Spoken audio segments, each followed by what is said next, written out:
Okay, we've got the top 20 albums of April, and this was a good month for extreme metal in general, heavy metal in general, and a lot of interesting outliers per my own taste.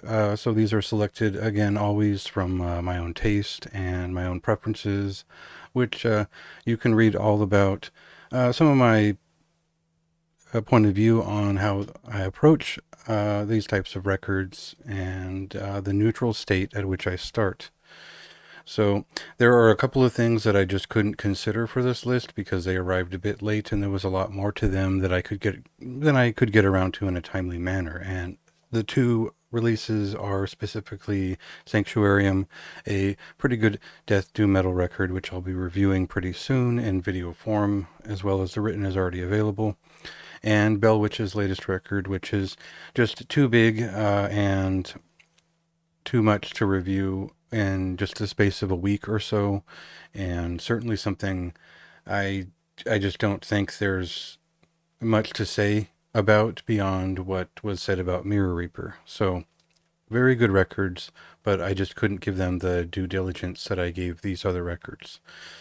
Um, so we'll kind of get right into it. You know, I've already prompted the album of the month, and that is Rune Magic's Beyond the Cenotaph of Mankind. I think this album is pretty unbeatable in terms of the all-around package, in terms of the music itself being in a very long-running tradition, in the finest tradition of arcane death doom metal, and this is a band that have their own voice, their own style, and it's something they've earned over the course of the last, 30 plus years.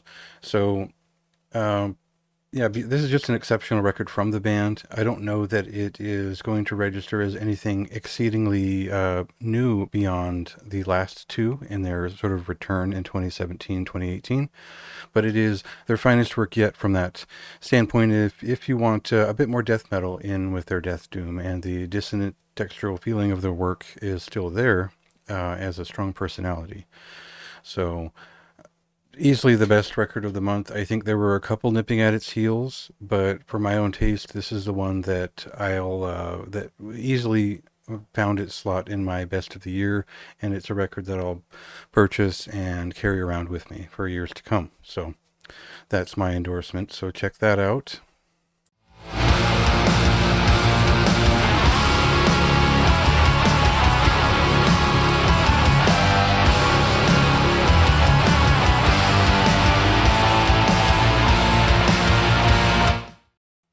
Number two is Dodheimsgard's Black Medium Current. Now, this was kind of a long time in the making, and it is sort of a return without the main vocalist, or the one that we remember from the early releases and sort of the most characteristic releases from the band.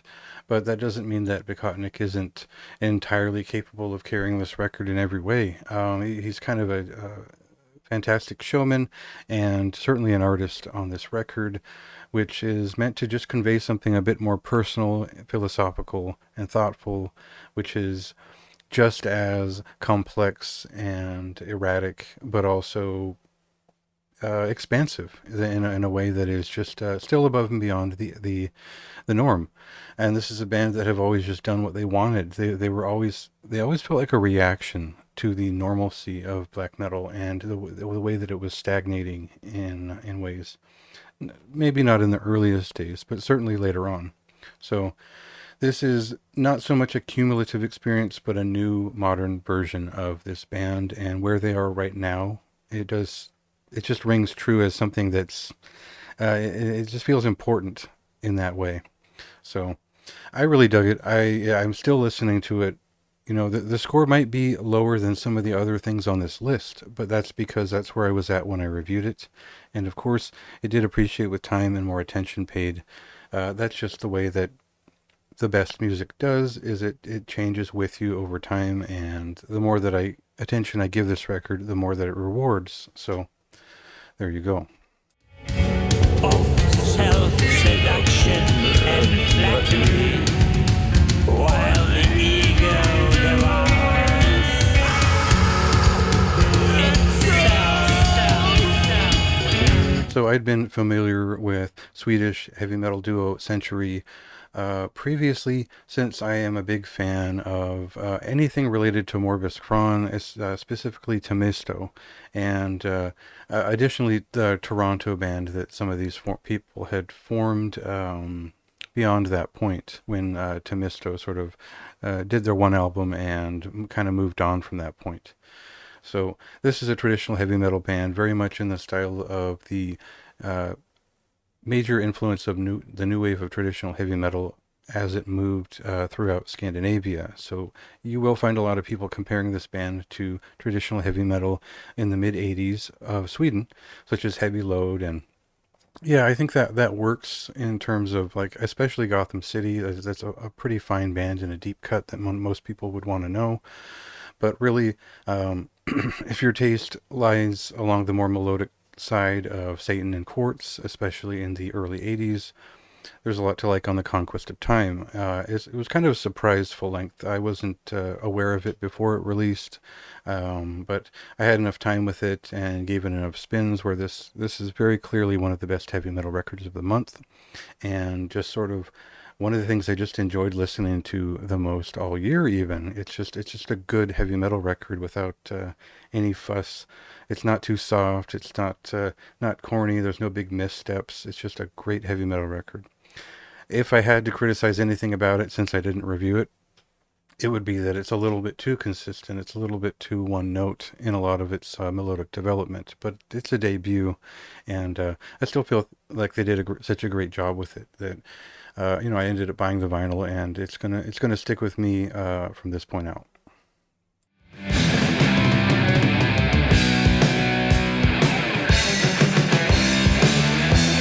the shadows of midnight, there's a light in the dark. Flagellum Universum is the latest full length, I think the third full length from Greek black metal band Heretic Cult Redeemer. I would consider them an orthodox style black metal band, and one that is uh, sort of deeply spiritual in its general concepts, but also very open minded and broad in spectrum.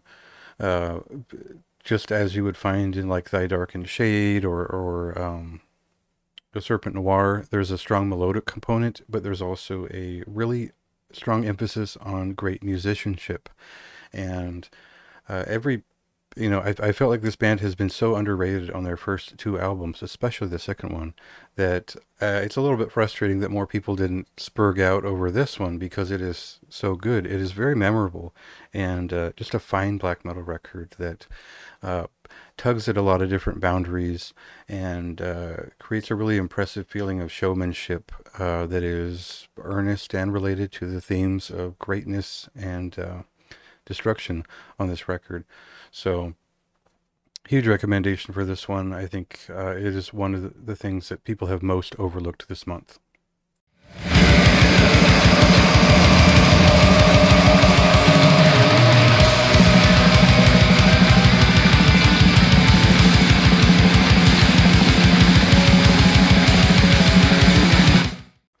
So the maybe one of the more obvious darlings of the month is Threads of Unknowing, Void Ceremony's second full-length album, and really it finds the band adapting to new input while also perfecting their sound altogether. And it's strange enough. At first, I felt like I really liked that first album more. It's a little bit more gritty. It's a little bit more playful in its textures, or riffs and interplay. And there was really just a couple of voices bouncing around on that first record, where now they've added Phil Tuga, and he brings a certain higher standard to both the register of the guitar tones and the he brings his own songwriting and vocals in as well. So it really is a full contribution here that changes Void Ceremony's sound to something that is more sophisticated, more starry-eyed even, and more prone to shred. It's a really impressive thing, and it's just a beautiful package overall in terms of the physical item and the production values and the art that went into it. Very high standard for everything here, and if it wasn't good, I would still be impressed by how it looked, but I probably wouldn't recommend it. So this one took a little while to fully grow on me, but I think that it is just it's just not an obvious in. There's a bit of showmanship that distracts from the deeper layers of interest here, and I hope they continue on in a similar capacity in the future.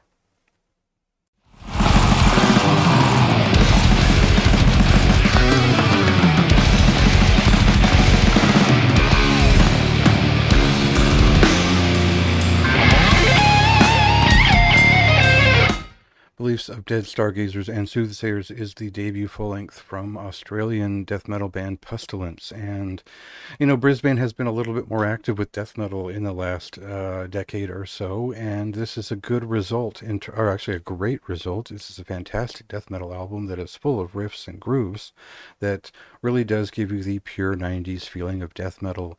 There's no point. At no point do they make it into plain mosh metal. At no point do they dumb it down uh, into a sort of hip hop beats and shit like that. This is just a good death metal record in the style that we get closer to the 93 to 96 style, where it is a little bit brutal. It has a lot of groove to it, but they can still shred and wail, and it's still related to the original feeling of death metal in the early 90s. Uh, Otherwise, I think they found a pretty interesting point of view here that they should continue with. Yeah, I think they could iterate as much as they wanted on this style, and it would still be an easy recommendation.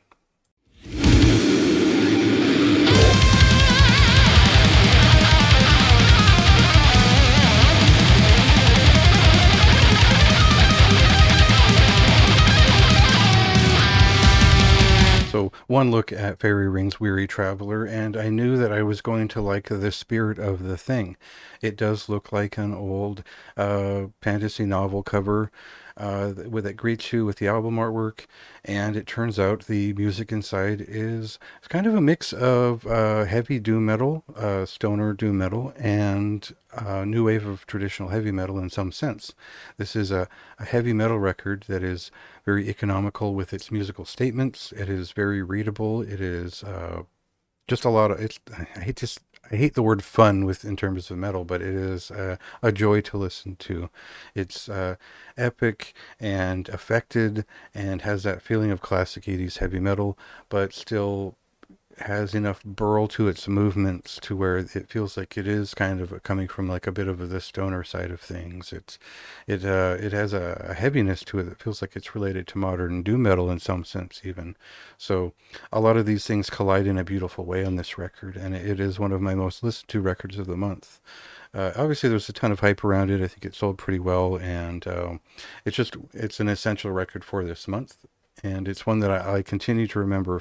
I will continue to remember fondly throughout the year, and it's catchy enough to where I want to return to at least four of these six or so songs.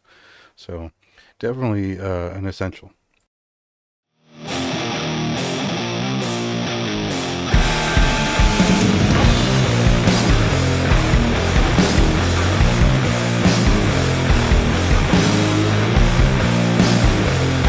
The unshakable athletic art form that is brutal death metal has been sort of denigrated and dissolved into a lot of gimmickry and garbage over the last 20 years. And it takes a band like Italian Quartet Evangelic to give it some proper thought and proper performance and curation to really revive that interest in my mind. I think an album like Zull, which was in the tradition of their other three or so records before it, of brutal death metal that is still related to traditional death metal of the late 90s and how it evolved beyond that point. Now, in a lot of ways, this particular record follows up the very brutal precedents of the previous one with more development of melody and atmosphere. There's a very distinct theme here, and which is Sumerian, and it sort of opens up in a way that early Nile records did, and that's kind of an obvious reference for Italian brutal death metal in a lot of ways. There's a lot of influence there, but you get more than that on this record. And seeing their evolution is just impressive overall. I couldn't stop listening to this record, and It wasn't until I'd sort of ground it into dust and listened to it too much that I took a step back. That's usually a good sign. So, huge recommendation for this one, and especially if your taste in brutal death metal kind of kicked off or died off in about 2005.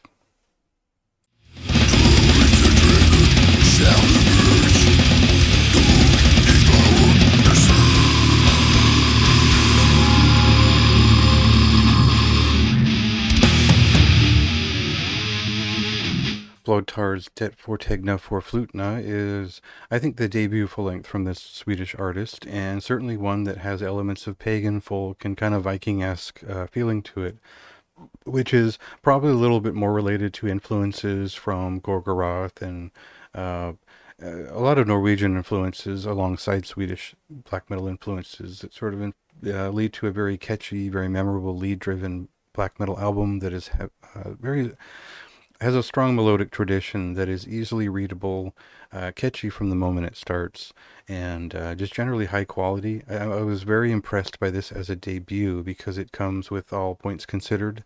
He learned a lot from his first sort of mini LP, and this record just kind of blew up in my mind as I discovered it. So definitely recommend that to fans who are more interested in a an evolved form of black metal that doesn't lose its austere quality alongside its Scandinavian identity.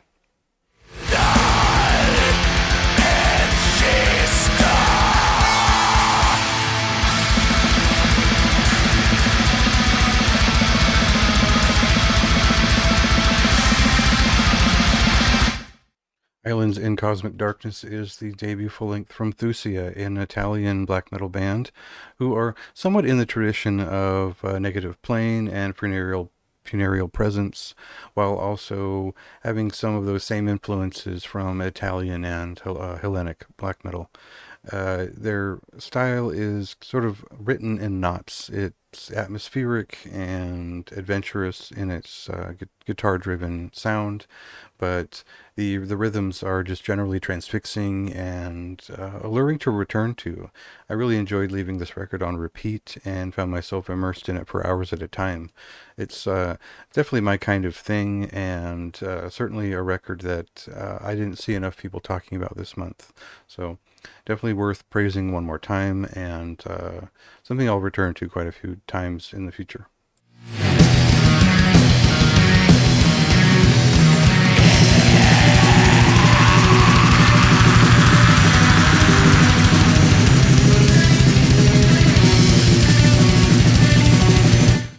Chthonic is the latest full length from Mesmer, an internationally dispersed funeral death doom metal band who I think the main songwriter is based out of the United States. And this is a band that I've followed since pretty much their inception, and have always enjoyed their sort of Evoken-esque take on funeral death doom with a lot of its own influences. Or points of view fusing with that sort of general standard of adhering to funeral death doom sound design and timbre, while also including death metal into the equation in an effective way. I think I mention Lycus pretty often because that was a pretty well-known band back in the day, and that's a good kind of comparison to the feeling of some of their records, which have always had kind of their own guitar tone and whatnot. This one takes a couple of different chances with synthesizers, a fuller production value to the whole thing, and some general vocal experiments that work in over here to tell kind of a bigger story and to expand their sound into both a more professional but idiosyncratic register. It's the type of thing that will appeal naturally to fans of funeral doom, funeral death doom, and death doom of the just sort of more melodic variety. So there's a lot to like on this record, and it's one that I think deserves a lot of praise. So check that out.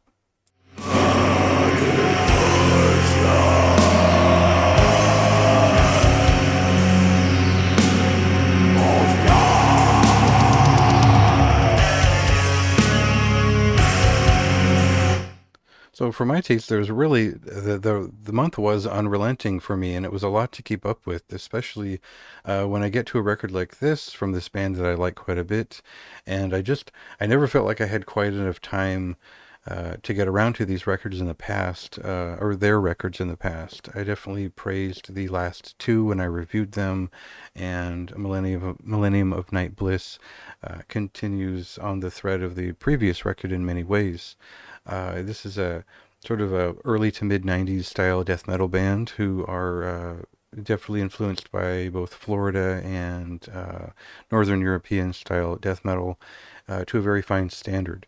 You'll find sort of Pestilence and Morbid Angel as the archetypal voices in some of these constructs, but they've got their own kind of twist to it that is a little bit more technical, very thoughtful in its approach to stringing together rapid fire riffs. It's just kind of the classic death metal paradigm for people who know what death metal can be beyond slow chunking stuff. So very high standard on this record, and just again a great showing from Valgrind.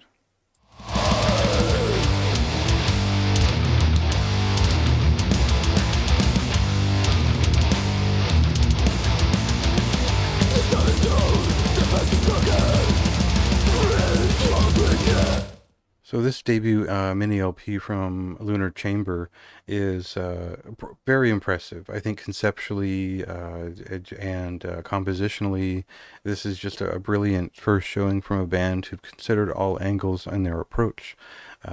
Fully professional recording, but quality, very fine curation of all elements, and a very strong, unique style of progressive death metal, which sort of reflects some of the techniques from their other band, Tomarum, while also developing a headspace that is in between the old school and the new, leaning towards the newer, cleaner, very performative style of progressive death metal in terms of technique, but also somehow leaning into atmospheric death doom or funeral death doom on the second half of the EP, which is a very considerable paradigm shift that ties into the narrative of the piece, which is really well considered.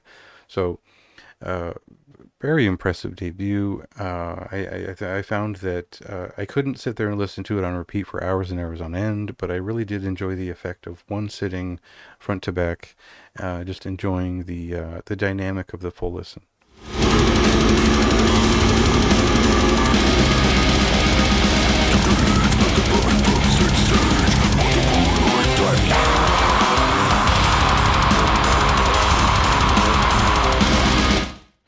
Consuming Aberration is the debut full length from Putrid Yell, a Chilean death metal band and a pure death metal band who are heavily influenced by Swedish death metal, while also they also have kind of a South American bent to their style. And what I mean is there's a little bit of the bestial sort of early sort of Cogumelo-esque releases from the late 80s, where you get some bursts of kind of grinding attack. You get a little bit of, even a little bit of pestilence in some of their sound, or asphyx, if you will. And generally just, it's a fine record that has a lot of energy to add to the sort of Boss HM2 pedal driven sound, which they've provided enough of a chainsaw to where it's not kind of the standard glossy thing that you'll hear every day. This is more related to pure death metal and the early thought on it, going back to Nihilist and Carnage, and the way that they used that guitar tone in not such a simple way, but in an exciting way. So I really enjoyed this record, and definitely a high recommendation.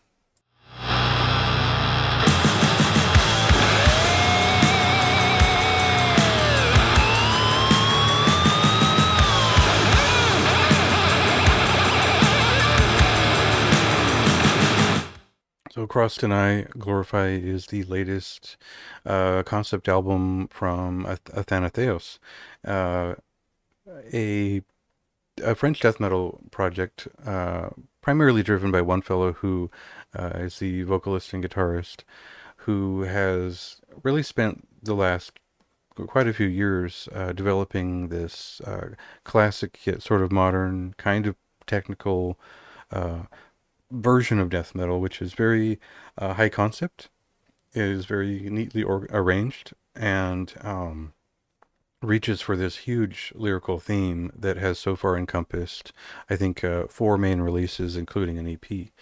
Uh, so this one really reaches for what is kind of the apex moment in terms of where a narrative on the evolution of Christianity from an atheistic point of view um, sort of naturally hit its biggest crescendo.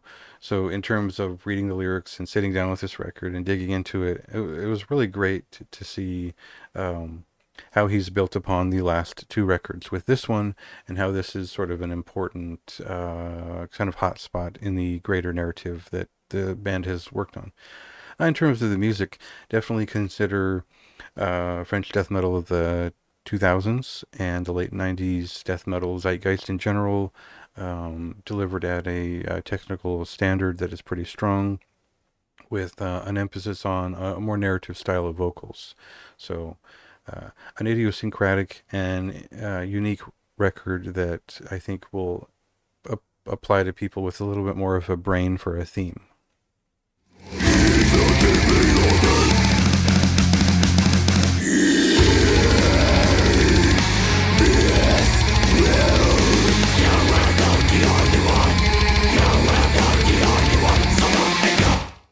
So I'm not at all really a cheerleader for depressive black metal. I think that a lot of it is kind of soulless and pandering trash. But a band like Austere always seemed sincere in what they were conveying and sophisticated in their talents. And Corrosion of Hearts generally picks up not necessarily right where To Lay Like Old Ashes took ended. They edit themselves down to three large pieces, which are grandiose and emotionally driven, and certainly atmospheric, with a very strong melodic voice carried throughout each of the three pieces. There's a lot to take in here. It does appear on kind of almost a progressive scale, but ultimately it is an experiential, atmospheric sort of thing that is worth sitting with a few times to see if this is your kind of thing if you're not familiar.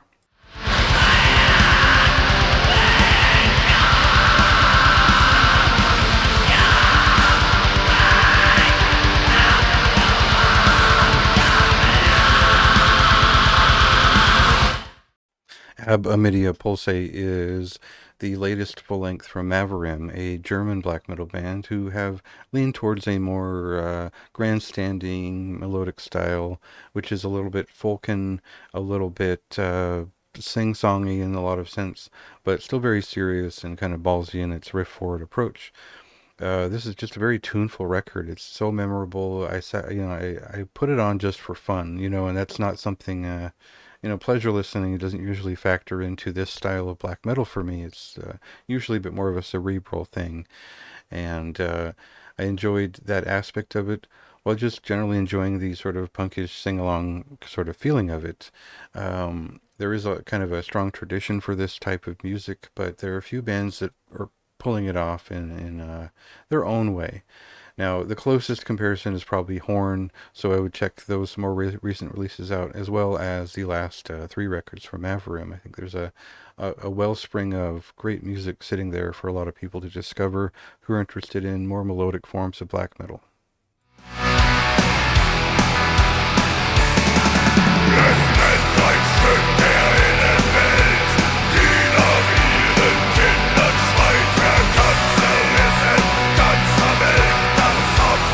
So you won't find me getting all that excited about a lot of more accessible stoner rock and stoner metal releases, but Drifting in the Endless Void is sort of a return from a band that I'd sort of followed over the years a little bit half-heartedly beyond the first two records. And it was interesting. I think that this band returning after so long, um, as sort of a Swedish institution of popular stoner metal or stoner rock even, um, and they came back with a songwriting sense that is as matured and just uh, delivered in such a way that it lives up to the standard of some of their other bands that they've developed in the meantime. So hearing the Dozer idea given its big mature adult rated sort of thing here is just kind of mind-blowingly good. I think that it's just memorable and it's catchy, and maybe it's closer to alternative rock than I'll ever get in a best of the month list, but still, uh, more so the Soundgarden-esque side of things, which I've always enjoyed quite a bit. So uh, it's worth checking it out if you have any interest in stoner rock, stoner metal, and especially the Scandinavian side of it, which is a very rich history beyond the mid '90s.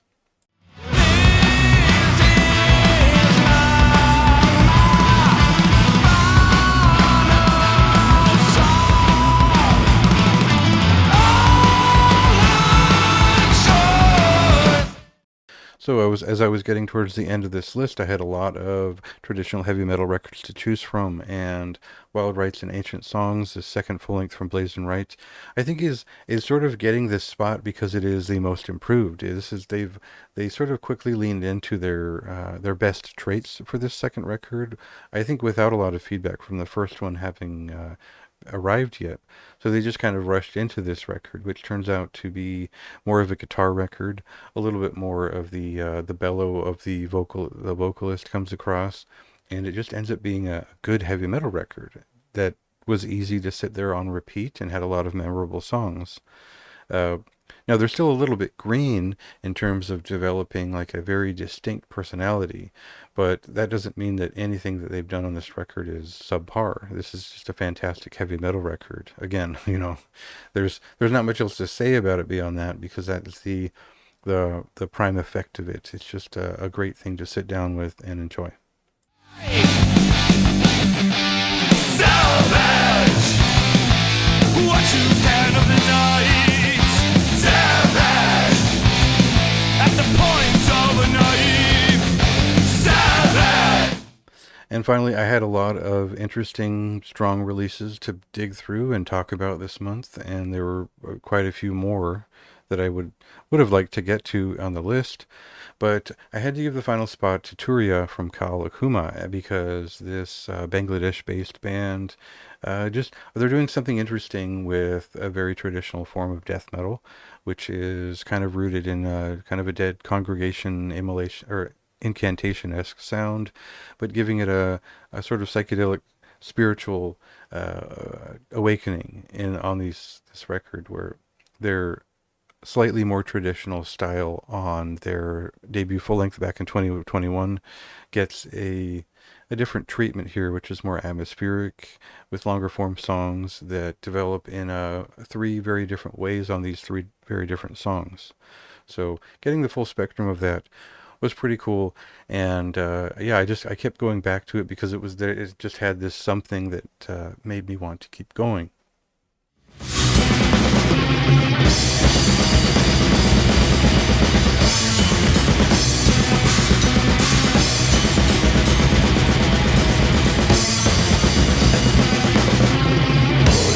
Now, this month, I will pull up the rare honorable mentions because there are so many of them. I think that I just didn't have time to include Orthonk, a great Orthodox black metal release from Russia. I think Etheric's uh, Colme Veliesta is a great MLP that I just didn't have enough time with. That I got it later in the month, and of course, Pestiver, Smolder, like Wild Beyond, Larvae, and Hallowed. These are all fantastic records that you should check out. They just didn't quite make the list the way that I ordered it. So no lesser praise for these, and they're worth checking out as well. The links are at the bottom of the article if you'd like to read it.